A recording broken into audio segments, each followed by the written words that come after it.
Hello दोस्तों, नमस्कार। बहुत अच्छा गाना है तो आप लोग गाना सुनिए। ये गाना दुर्गा माई के है तो लाइक से सब्सक्राइब भी करी। दुर्गा माई देवु दर्शन आई गईल नवनाथ।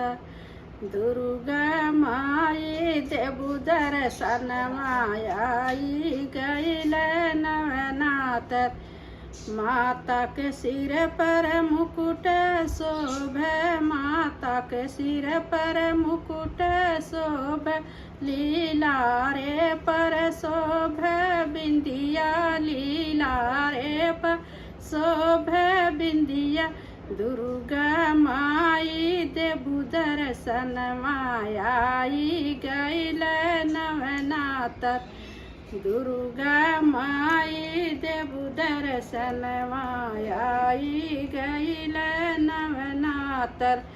माई के शोभे कनवा में झुमुका, माई के शोभे कनवा में झुमुका, माई के शोभे नकिया में नथिया, माई के शोभे नकिया में नथिया।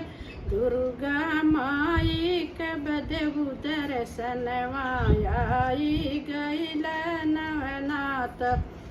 दुर्गा माई के देवु दर्शन आई गईल नवनाथ।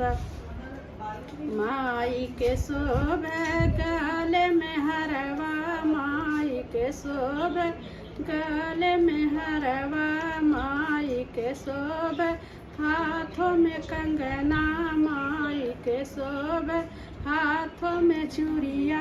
माई कब देव दुर्गा माई कब देवु दर्शन आई गईल नवनाथ।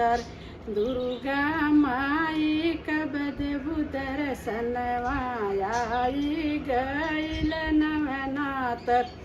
माई के अंगों में शोभे चुनरिया, माई के अंगों में शोभे चुनरिया, माई के कमरों में शोभे कधनिया, माई के पैरों में शोभे कधनिया।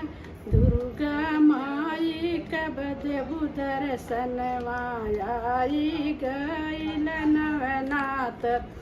दुर्गा माई कब देवु दर्शन आई गईल नवनाथ।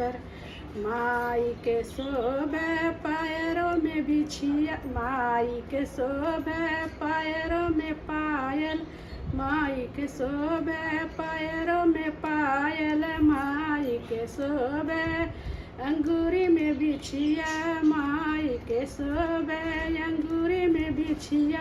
माई कब देवु दर्शन आई गईल नवनाथ।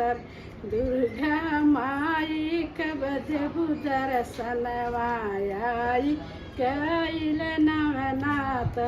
दुर्गा माई कब देवु दर्शन आई गईल नवनाथ।